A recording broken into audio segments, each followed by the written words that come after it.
Hey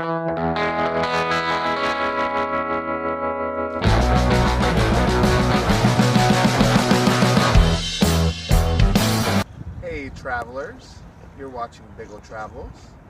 Today we're in New Bern, North Carolina at the North Carolina History Center, and we're on the Neuse River.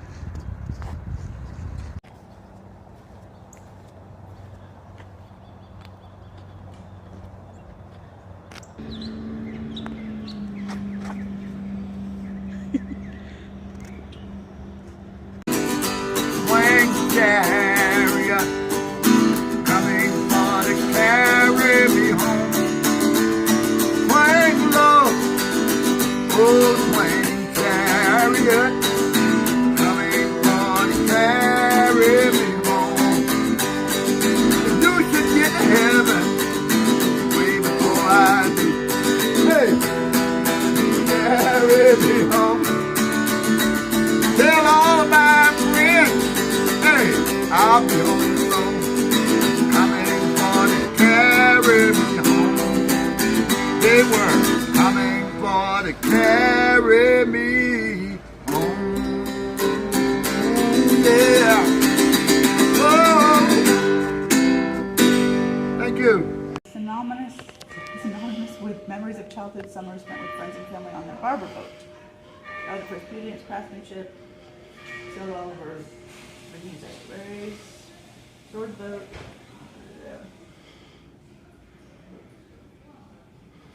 Yeah, but it's really, it's got the original wood and stuff. So cool. Oh yeah, this is my mom. Say hi, Mom. Hello. That's Biggle's mom.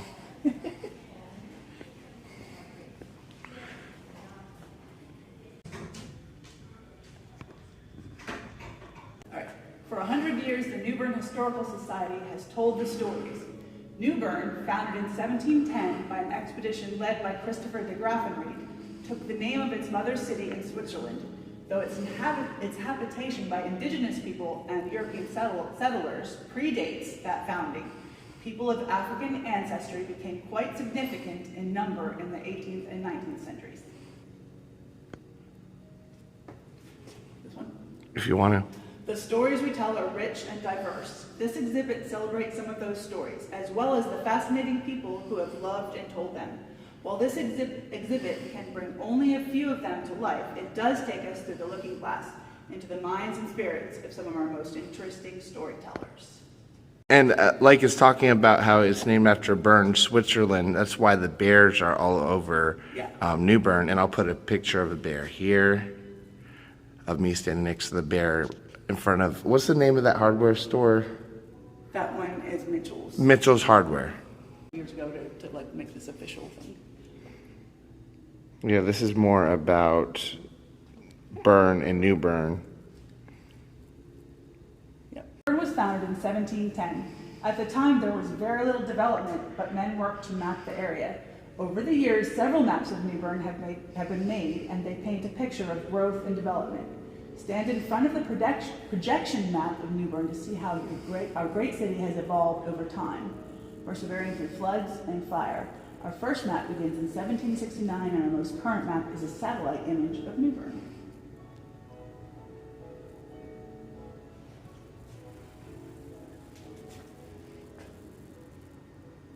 It's a 19th century spinning wheel. This is John D. Whitford, and he became mayor of New Bern when he was 21. I wasn't ready to be mayor when I was 21. There's a baseball signed by Babe Ruth and Joe DiMaggio, who like to spend time in New Bern.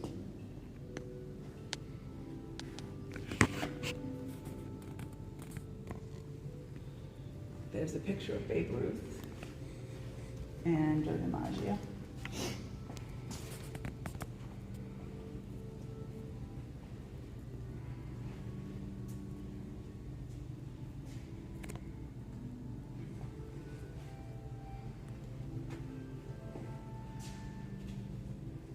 Oh, neat. These open up. Oh, they open up?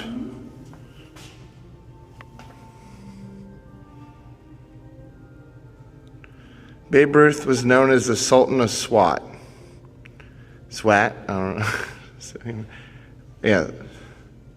Because he would swat balls. These are some of the hats that the women wore, especially to church on Sunday mornings in downtown New Bern. And they, on Easter Sunday, they would get the best ones that they could find or make and parade down Middle Street with them on. And the men had their hats too. Oh, yeah. Like this end is the men's hat, the rest are women's hats. Yeah. Use the kiosk to choose a scene. Press the arrows to change your scene. When you look into a cutout, you'll see your face superimposed into your scene. When you've found the scene you like, press the ready button. Okay.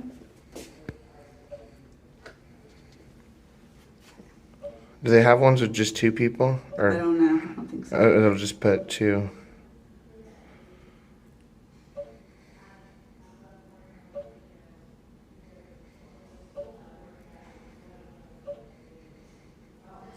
That one has the bear for New Bern. I like it. Okay. You want to do that The one? bear's gonna be. You know what? You might be able to put their head right there. For the bear? I think, because see, look, Can I get down that low, though? Let's see. we'll have to try it.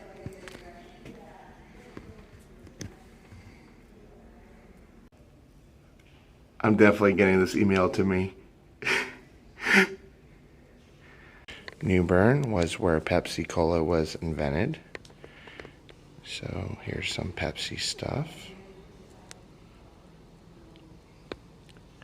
Later we might go to the Pepsi Museum. There's one of those too. So this next part is going to be the Tryon Palace. It's not exactly the North Carolina History Center. It's the tickets are included, but it's a different building, and this is the historical Capitol building that when New Bern was the capital.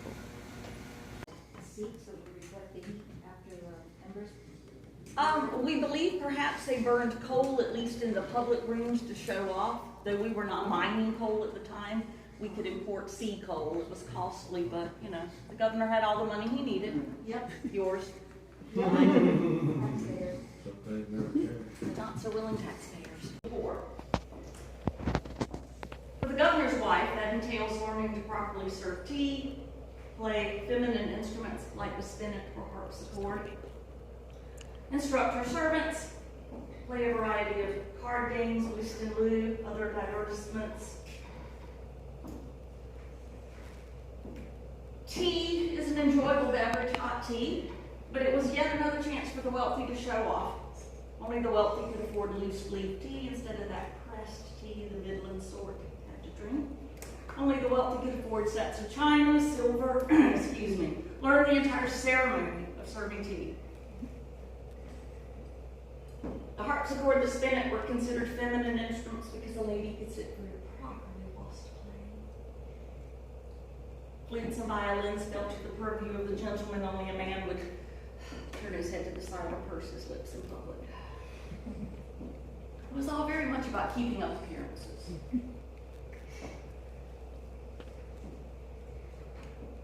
William Tryon was a wealthy, well-educated man who grew up in England. He had enlisted in the military and quickly climbed the ranks. High-ranking soldier who has the great fortune, or misfortune, of meeting Margaret Wade, the wealthiest woman in London. Now, Margaret is not at all like her contemporary. She grows up in Bombay, her father's governor there. And while she is able to serve tea, play the spinet, play a variety of card games, this is not where her heart lies. Margaret is known, very unflatteringly, to her lady friends, quote unquote, to have what is called a masculine mind. Not content with reading books and talking above stairs, closeted away with her most intimate lady friends, Margaret prefers talking to her husband's friends.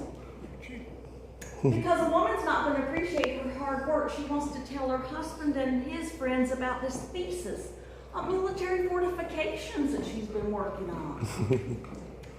Now, there's a lot of truth in those old adages, such as you marry for money, you earn every penny of it. or all's fair in love and, well, I don't know. So their marriage puts them on the fast track to the governorship, but he's got to live with, coming below stairs more often than she should. We know she served tea, but one of the ladies said she had scalded her finger serving tea and could not play the spinet that day. Now seriously, if you've been learning to serve tea since God was a boy, you ain't supposed to be scalding your fingers. But clearly her interests, her heart, lay elsewhere. Now, if you step into the dining room, you will see the second meal of the day, dinner. The kitchen office did not have the freezer, refrigerator, oven, stovetop, microwave, crock pot that I take for granted. Every single day, servants in the kitchen office arise before sunup to begin constructing a 2-hour, 3 to 4 course meal. Meats, soups, vegetables, heavy desserts, light desserts. Every course of food has an accompanying course of alcohol. 4 courses later, the ladies withdraw to the drawing room. They tell me back in the day men would linger over smokes, drinks, and politics, but that doesn't sound right. And then the gentlemen meet through and join the ladies. Now, speaking of servants, there were a lot of servants in the governor's household. Men, women, and children. It took a lot of men to build the palace. It took a lot of men, women, and children to run the palace, the kitchen office, the stable office, and the farm 2 to 3 miles out of town. Servant was an umbrella term. There were both paid and enslaved servants here, under both Governor Tryon and Governor Martin. The 2 most important, the butler. His job was to decide whether you even got in the front door, amongst many other responsibilities. The housekeeper, her office conveniently located behind this wall. Food goes to her office to get what I have nicknamed the good housekeeping seal of approval. If she don't like it, you'll never see it. It would be placed in the warming chest, and then when it was time, replated onto something lovely to be served. There are no known portraits of Tryon. He served in the military, as I mentioned. Many of the men were painted, including John Manners. Looking at the clothing of the day, men, women, and children, you could ascertain occupation, station in life, etc. The biggest clue in this painting is the sword. That indicates he is a soldier. But in the 18th century, you could have easily read the clothing of Thomas Reid, the Scottish philosopher and theologian. Now, I confess that I would be concerned today to see a man wearing this banyan cap and robe out in public. But in the 18th century, it's better than a business card. The moment you saw someone dressed like Reid, you would have known how smart he was. What now? You see, in the 18th century, they already had machines and computers. They were called people. We did everything that needed doing. No mechanization, industrial revolution, wielding tools to cook food, wielding a sword to fight the enemy, wielding an axe to cut the wood for the floors. Men like Reid worked with their heads, not their hands. Thomas had him a thinking job. So just the way he dresses, the moment he steps out, you're like, oh, I've heard of men like that. But there is one right there. Now, in the century, Mary Queen of Scots, she was considered the tragic hero. Hers was almost an obligatory portrait, if you will, to be hung in palace or manor home. The architecture is Georgian, named for the king. Symmetry and evidence, exterior walls ventilate, illuminate. Yeah, the interior shut, that's exactly right. You have the glass that opens and closes, the shutters to open and close, and the Venetian blinds, but still, mosquitoes, etc. By the thousands, imagine. It's like now you go to Overton, Your gaming table doubles as your dining table twice a day. Breakfast up, dinner down, supper above. Arriving to see the governor from England instead of 5 or 6 hours by plane is 6 to 8 weeks or more in the belly of a ship. Carry-on luggage is a little more liberal. Bring a trunk or 10. You have your own dressing table. the men and ladies with the nearly obligatory wig stand for the gentlemen. As you saw from Reed's portrait with his banyan cap, many men would shave their heads. They wore wigs of human hair, preferably horsehair, if necessary. Your own private shower tub and toilet is quite a treat. And it truly is, if you analyze it carefully. The typical chamber pot sits on the floor. This can be dangerous. You can hit it when you didn't mean to and miss it when you really shouldn't. Nighttime in inclement weather, you would have a chamber pot. By day, today is a beautiful day. You will not be using the chamber pot. You will be using one of Hawk's 2 privies. Hawks was proud of his privies. He bragged that they were vented. Yeah. He bragged that they were 4-seaters. My heavens. I'm a good Southerner. I want you to feel right at home, but you know, there are some things I don't want to be privy to. Nevertheless, the privy was the great equalizer. As I mentioned, there were servants, paid and enslaved. The butler, the housekeeper, they were paid English servants. All other female servants answered to the housekeeper. She and the male servants answered to the butler. In the kitchen office, the top servant was the cook.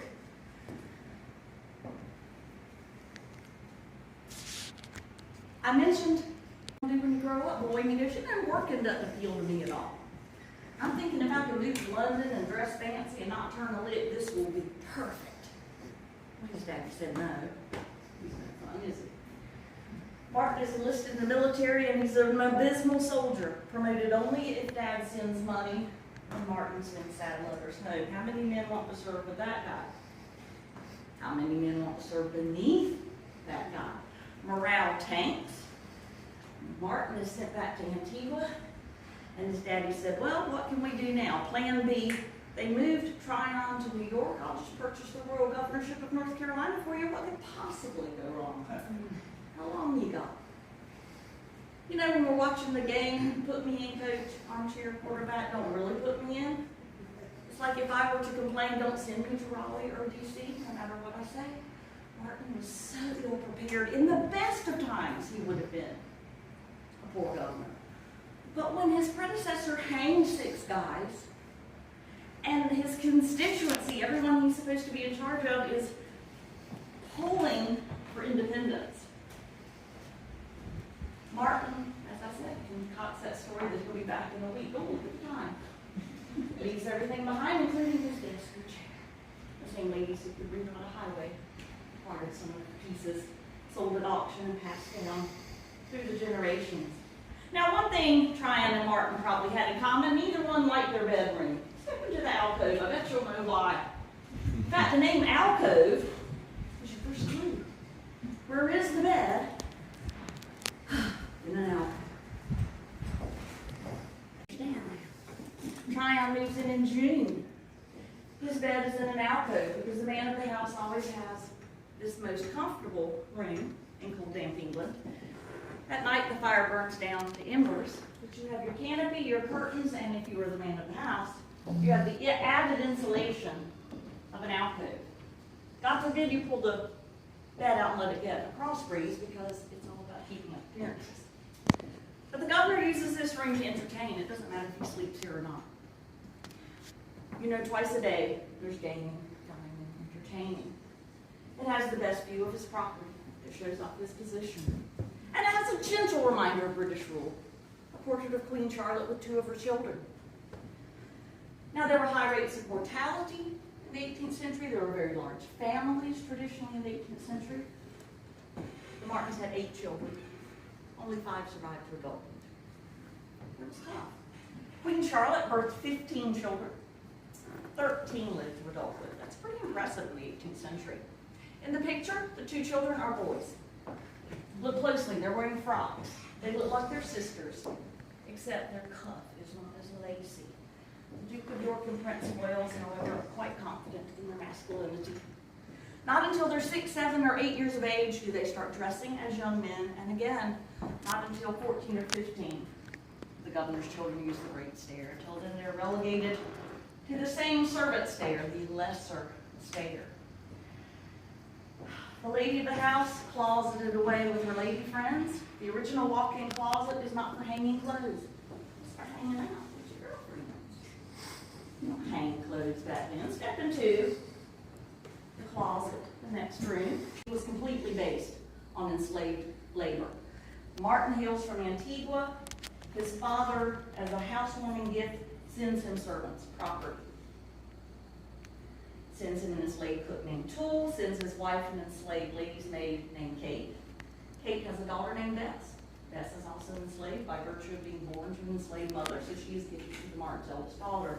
Pretty much a house servant also gifted to them. You see these names, sadly, in inventories, bills of sale, runaway ads, things of that nature. And yet we're glad to have their names, because it takes far more men, women, and children to run the palace, the kitchen, the stable, and the farm than ever lived here. The lady's maid has to help her lady put on her shift. As many as a half dozen under petticoats. Add a pocket above, cover that with an outer petticoat. Get laced into your stays to be covered with a short gown or bed jacket pinned into place. Add your neckerchief, cap. You already have stockings, garters, and shoes. You might want a decorative apron. The same fabrics, the same fashions, the same architecture as cold, damp England. The one thing I can tell you that is good is that this is not a corset. This is not the next 100 years where I guess the heat got to them completely. They lost their minds, and they decided to lace themselves into 17-inch waists, and they were passing out left and right, dropping like flies. No, these are my people. These women say, you know, you can get the same effect if you just make your hips bigger. So, beneath a gown, you might enlist the aid of a bum roll, bum pad, or my personal favorite, the side hoops. I mean, go big or go home. Plus, these are just for looks, but this is even better than the Boy Scouts haversack. You talk about being prepared. You can have an extra pair of dancing shoes and a snack. I'm good with this. I can handle this very well, thank you. However, having done ancestry, I'm sure which side. Now, the governor's clothing laid out in this next room. He has elected to stay in this room this evening. You step in. The governor dons a shirt, breeches, waistcoat, coat, neck stock, stockings, shoes, his wig to leave the house, his tricorn hat, his flintlock pistols. It is a wild colony. You must be prepared at all times. Breakfast is simple, bread, butter, marmalade, and tea. Maybe 10, 11 in the morning, and then you're having dinner at 2. You're not early risers. This is where the servants are praying, please let them sleep late so I can get something done. Of course, for the children, all bets are off on that. Bread, this is the Pauline breakfast. You're having a little bread with your butter. Just saying. Because to get a little extra weight in the 18th century is a sign of affluence. But the governor's father, pictured in that portrait, is only 19, so he's pretty much on the fast track to the affluence. I'm just saying. Just saying. Maybe it's the wig, but he just looks a little more than 19. Now, again, the Martins had 8 children. 5 lived to adulthood. They would have never had all the children in this house. Downtown Abbey, the Dowager Joan said, some of children every day for an hour. You know, everything in moderation. You don't want to overdo this. You don't want your baby waking you up. Everything that I say is easy is because the servant did it. In the next room, however, it is set up for little Margaret. Margaret's the only surviving child of the Tryons. They had 2 children. They lost their son in infancy. They moved in when Margaret is 7. This is the most, to me, human, tragic part of this story, is that the queen had 15 children. Every time the governor got a letter, Charlotte had given birth. And he literally was recorded saying, I celebrate with you, and yet I still mourn.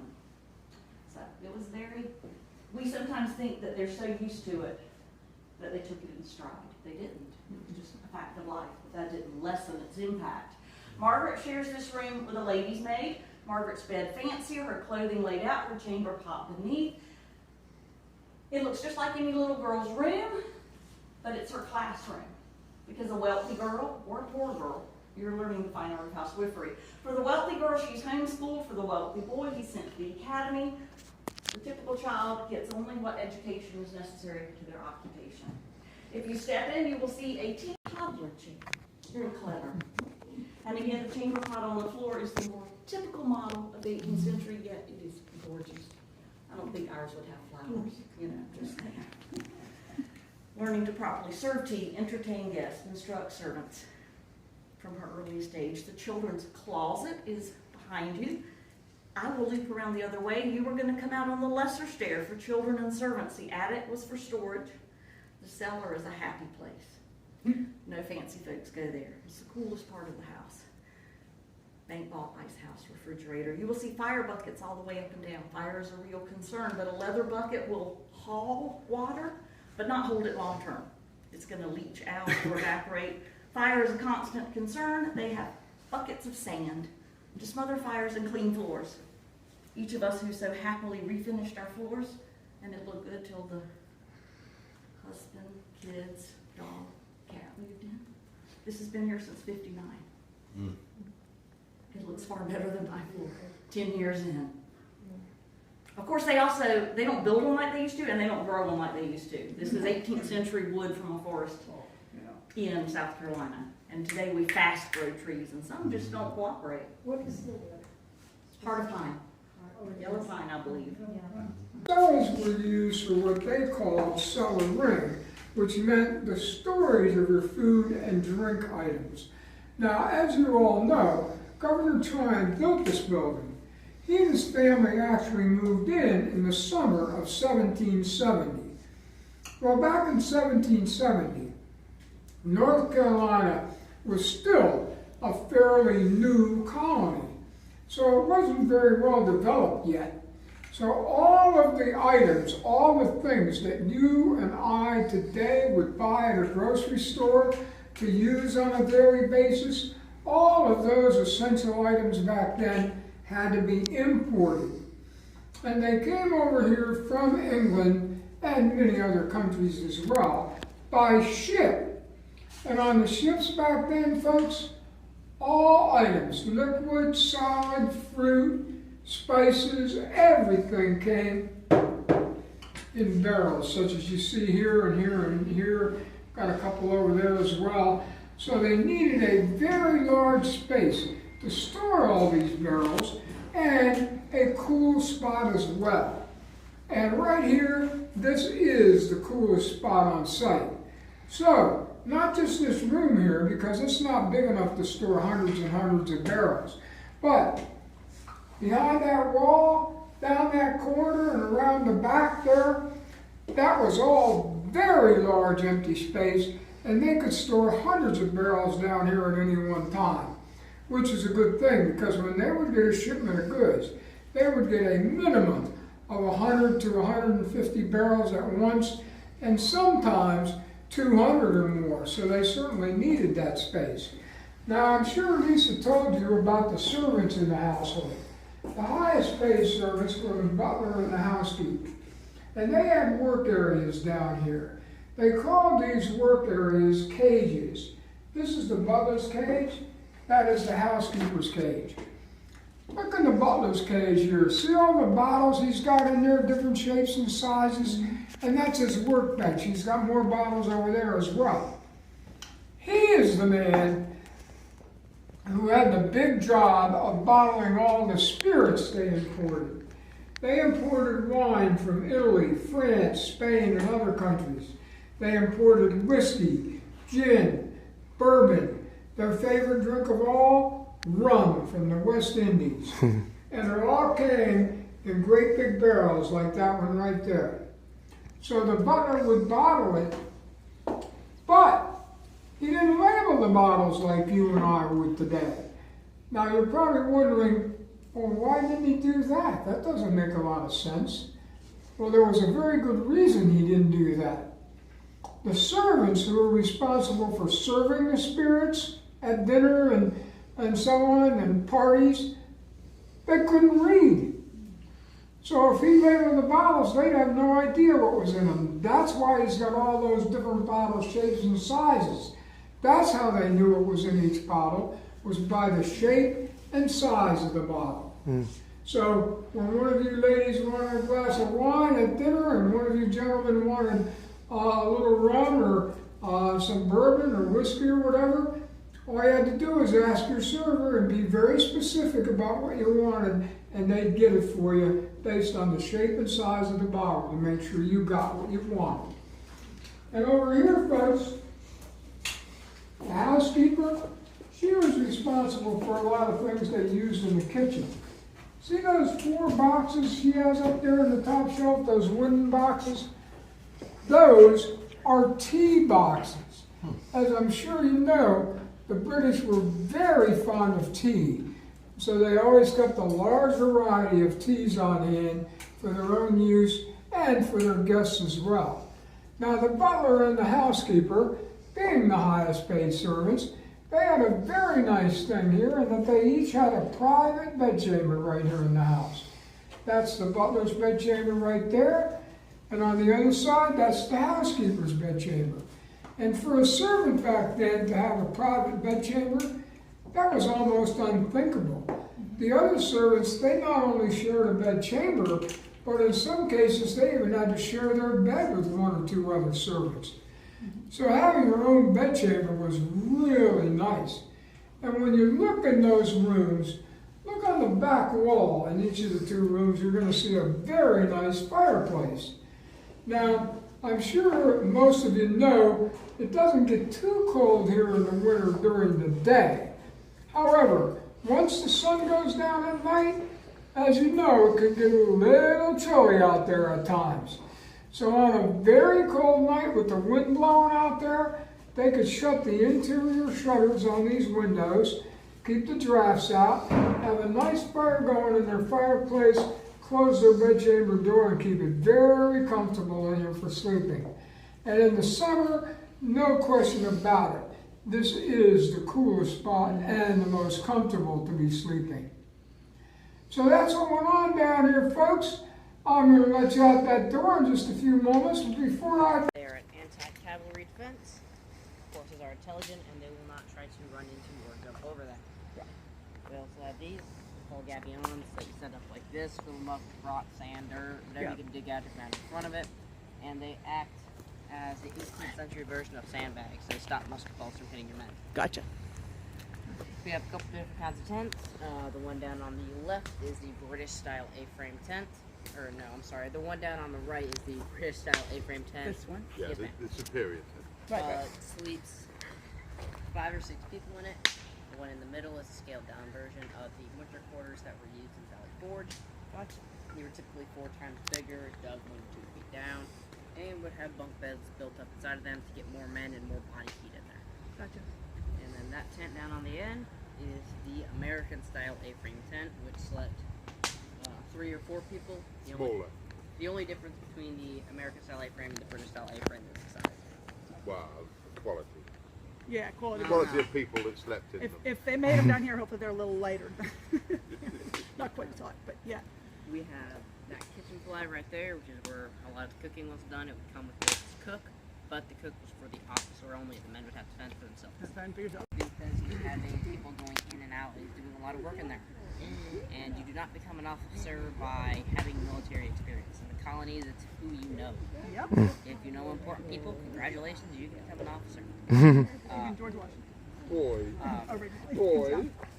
And for the British, it's how much money you have. Of course, Yep. of course. You guys can feel free to walk around and look at stuff. If you have any questions about anything, feel free to ask. Okay. Thank you. Now, oh, right. We don't get to say some of the food you made. You wouldn't want to do that. Oh, goodness. Well, look in the officer's tent. Okay.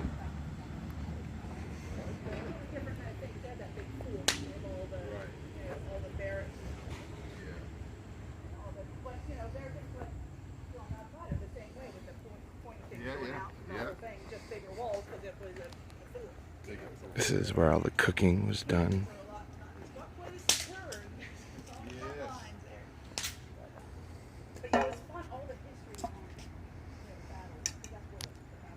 That's where they came up with, or the Hollister family, the Hollister clothing line.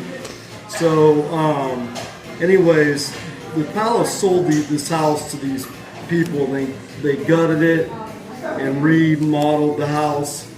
And in the basement, they went through 3 construction crews because they didn't.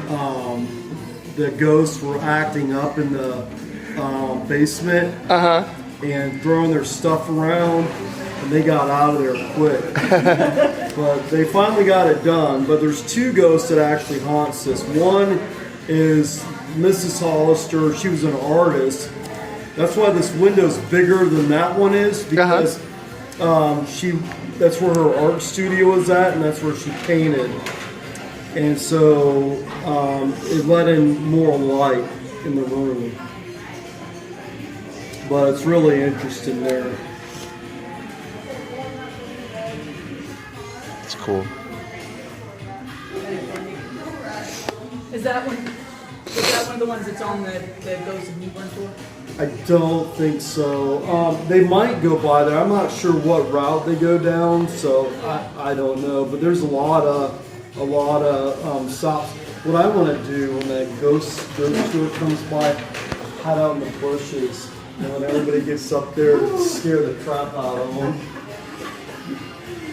That would be. Do that tomorrow night, okay? That would be Because that would hilarious. just make it good. Just make some noise in the bush. We're going in a time capsule back to 1845, or a time machine back to 1845.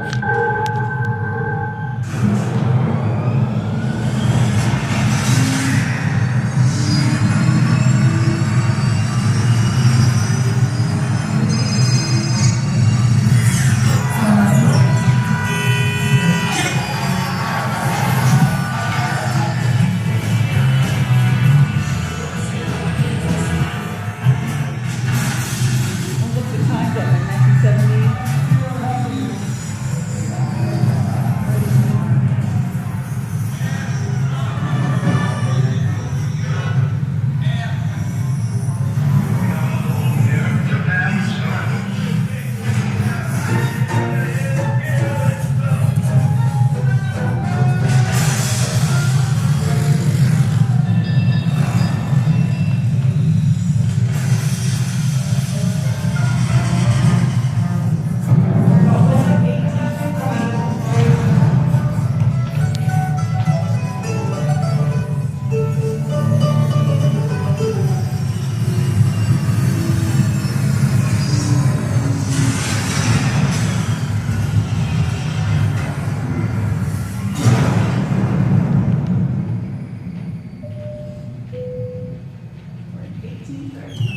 The good people of this town gather here to pass the time and hear the news. When we're not working, of course. And we always give a warm welcome to visitors. Hi, visitors. Now, everyone, look around at our little town. First, there are the shops and stores. That is our dry goods store. The shopkeeper will show you what sorts of items can be purchased or traded for in 1835. Next to the store, you'll find our print shop. If you're lucky, you'll get to write your own story for a newspaper. Further down, you'll see the house. In the house, you'll find our best quilter. She always welcomes the chance to work with fine people such as yourselves. Also in the house, you'll help the cook prepare an honest-to-goodness, authentic 1835 meal. There, in the midst of the long-leaf pines, is our turpentine distillery. The woods writer will teach you all about making turpentine, which I dare say is our region's biggest industry. Now, look out toward the harbor at our wharf. The wharf is where you sign on to sell the snapdragon. Well, enough talking. Time for you to get to work. Choose an area that suits your fancy. When you get there, scan your card at the logging station to sign up for work. And they would have naval stores such as this. So you'll find some items in here. Come on in. You'll find items in here that you may not have ever seen before. Welcome to my But I will stand. tell you, it's like a certain I'm happy that time. you all arrived here on time and ready to You're going work. to find stuff on this Gather around the screen, counter and we'll get started. that screen, at the Look end around. of the table. My store has a And wide once you find variety what of he's items from asking around the for, world. it'll end up here. Oh, wow. Okay. So if you have any questions, I'm Is ready. everyone here? Let's begin. Here's what it takes to have a fine dry goods store in this town in 1835. People around here in North Carolina in 1835 make much of what they need themselves. They pass things down from generation to generation until they wear out. But there are some things that people living here just can't make for themselves. That's where I come in. Ships from all over the world bring to my shelves spices. I've got tropical fruits from the Caribbean and hard to find goods from the British Isles, Africa, and even India and the Far East. My customers often give me lists of goods they need. Sometimes they pay with money. Other times they give me things like eggs and milk. I have quite a few lists to go through today. Will you help me find the items my customers need? Ready to go? All right. Help me find the items on the list. You can select an item on the shelf by pressing the button next to it. Or if it's on a screen, just touch the item itself. This list was given to me by Phoebe. She's an enslaved girl who is picking up household supplies for her owners, the Hollister family. I need pearl ash. Can you find it? Pearl ash?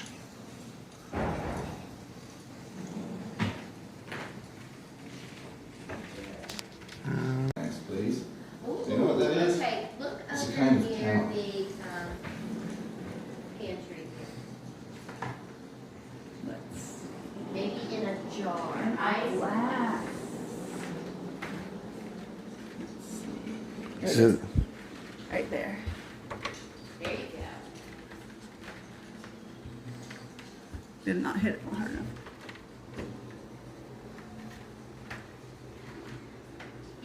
Maybe it's the wrong one. Oh, it said pearl ash on it. It does. says I'm impressed. Cooks use isinglass to make jello. oh, I They make it. with Phoebe needs some gelatin. thread. Isinglass. Can you locate some? Thread. thread. That's got pepper and wine and stuff. Red would probably be in here. Ta-da! You got it. Maybe now Mrs. Hollister can sew up the hole in the seat of her husband's pants. Something to help Mr. Hollister's cough. Can you find something that might work? Cough syrup. Be the honey over here. Oh, yeah. Oh, honey. I want to press it. Okay, you press it. You'll learn. I hope. Speak again. No, not honey? I don't see any. There must be cough syrup over. No, I don't think they. Oh, I ran out of Uh-oh, battery. you ran out of battery. Oh, no. I don't think I have any. We all know that America is a place where people from all over the world live side by side. North Carolina, that mix of cultures comes through in our cooking. We've got okra from Africa, corn from American Indians, European receipts, you call them recipes, and new ways of putting it all together that no one has ever seen before. But it doesn't just happen by itself. Who does the cooking? If you're rich, you can hire a cook. Other folks here in 1835 own their cooks, like my master owns me. For poor folks, the wife or the daughter is usually in the kitchen. All right, enough jibber-jabbering. Time to cook some tasty North Carolina dishes. And I need your help to find the ingredients. All right, time to help me find the ingredients I need.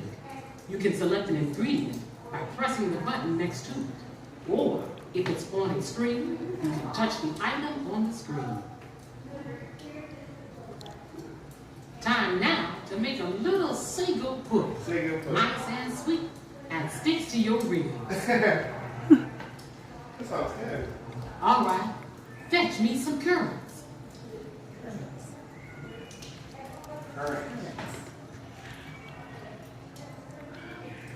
What is it?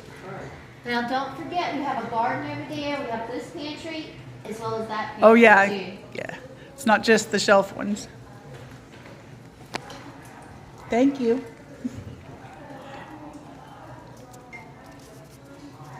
That's right. They're little dried fruits, kind of like raisins. Now, we need some cinnamon. See if you can find it. I feel like it would be over here. No? What's that say? Is it? Might be over there in that little basket. Cinnamon. That's nutmeg. No, I don't see cinnamon. There it is, top left. Right. No, that's That's currants. cherry. That's currants. Cherries, currants. Nope, that's not it. Cinnamon. Is this cinnamon? That looks No, cinnamon. that's not cinnamon.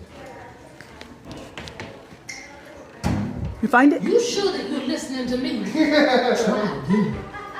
It's over here, I think. Oh, it's over here. Cinnamon. No? Curry powder. Mustard, mace, powdered sugar. Cinnamon. There it is. Probably people on the video saw Did it you before we know did. cinnamon comes from the bark of a cinnamon tree? Now we need the sago. Can't make sago pudding without It's sago. over here. Most people don't know what sago is. It's just a starch made from palm trees that can be ground into a flour. Can you hand me the mace, please? Oh, okay. Mace. That's a spice. What'd she say? Mace.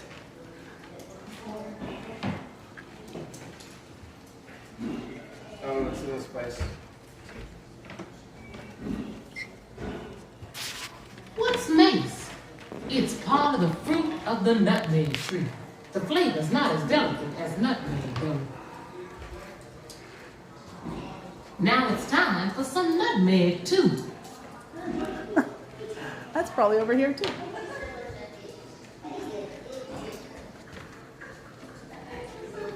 Oh, I don't see it. Is this a nutmeg? I don't know. This looks like nutmeg. Here it is. Oh, it's over there. Yep.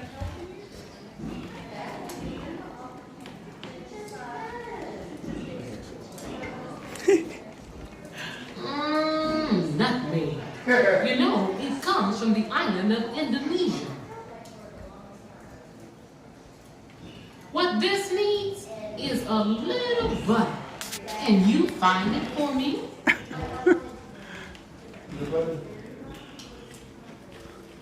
That's the garden. Is this butter? No, that's. I wonder if it's down there. There's butter beans. That's all stuff like that. Lard. Butter. Butter? Butter. Like butter. Guess how much milk it takes to make a pound of butter? 4 gallons. 4 gallons. Next, I need some powdered sugar. I feel like I think that's over here. lard. No, I'm too tall for those ones. I know. Is it over here? There's rum. That's kind of sugar. Well, try over there, I guess. I don't know. No, this is vegetables. Down there, maybe? I've been pressing this button all day. To make powdered sugar, That was it. all you have to do is put normal granulated sugar in a mortar and pestle and grind it. Oh, so it's, yeah. Okay. They're making powdered Now sugar. I could use some eggs. Eggs. Right here. White eggs, brown eggs, it doesn't matter. All the same on the inside. Just be careful you don't drop them. Pick, wash, Don't count them before they dry hatch either. half a pound of curds. Dredge them well with flour. Oh, look. Get a teaspoonful of powdered cinnamon bread and a crushed nutmeg. Boil the sago in a quart of milk. Then stir in a 1/4 pound of butter and 6 ounces of powdered sugar. Set it away to cool. Beat 8 eggs, and when they are light, stir them gradually into the bowl with the milk and savory. Add the spice, and lastly, the curds. Stir the whole very hard. Put it into a buttered dish and bake it for 3/4 of an hour. Eat it cold.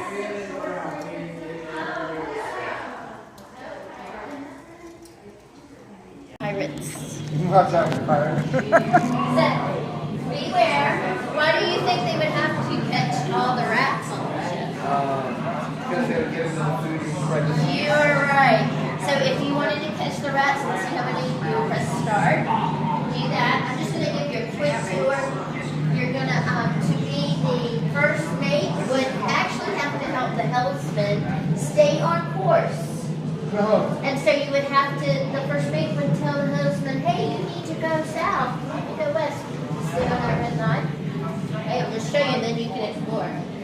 And then the leadsman would drop the lead. Now pull this, drop your anchor. It's really hard to do. Yeah. And then when it stops, what's your number? What's your number? 5. And then you would log 5. So you know that we're 5 foot deep.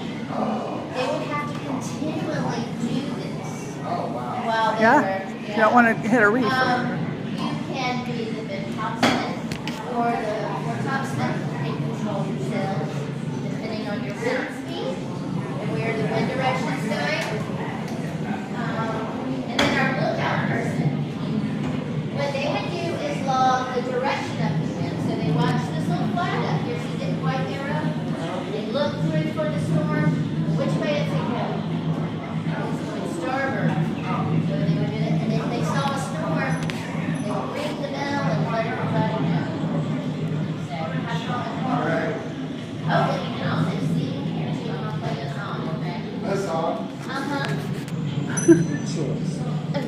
Just sing the shanty. Hello, hello, hello. Time to sing your shanty. The family is ready to sing. So go have fun. All Try right, it out. thank you. Make it lively like a scared rats. I'm gonna. Oh, you want to? I'll get that part on there.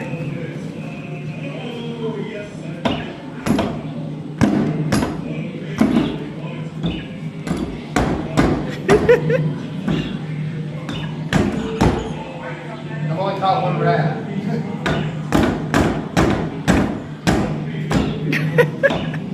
They're stubborn things. It's not catching. Maybe you have to hit it harder. I hit that one the same.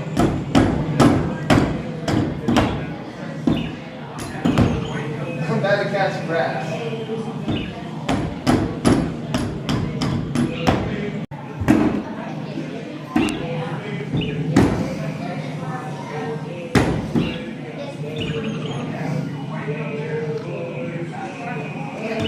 Together, we've only caught 5 rats. We're not good at catching rats. All rats. No, don't break it.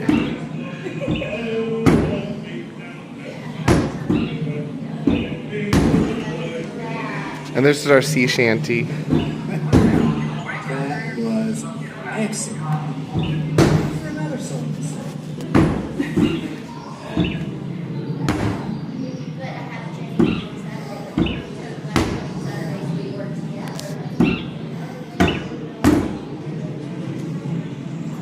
How did someone get 222 today when we've got 9? Alright, that's enough on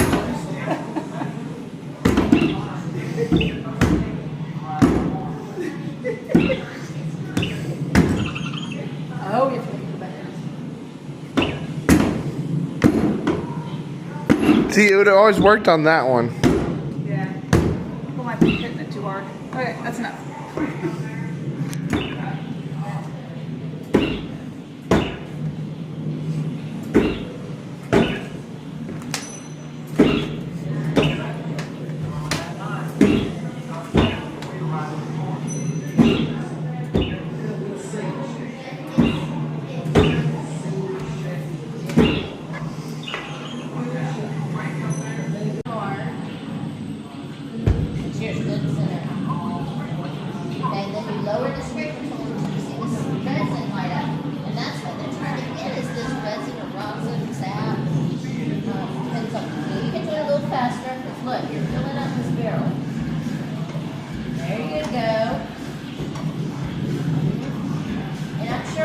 lot tougher than that.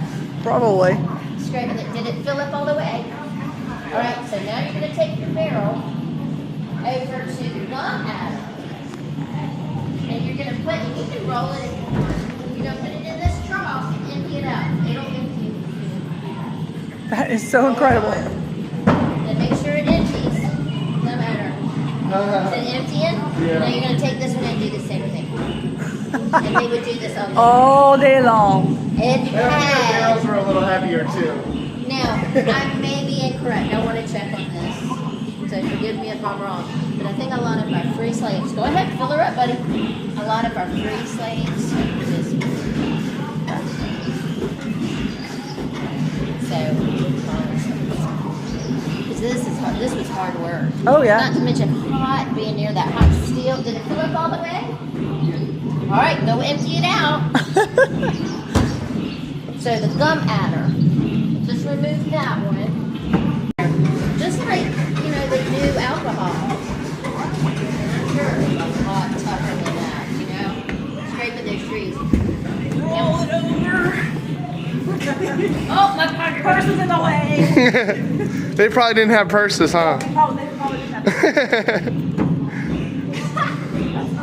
And these are pretty lightweight. Right. Yeah, compared to the real. Right? That's what I was asking in the palace, because they had those big barrels in there. I'm like, how did they get those around? They just rolled them. That's right. That's right. Check her out. She'd be good at this. She's better than me. You know what? We had some Marines in here one day, and they were going to see how many barrels they could get. Yeah. At a race. Wow, look at her go. Look at her go. Good golly. She is fast. You said they still do this? Maybe they should hire her.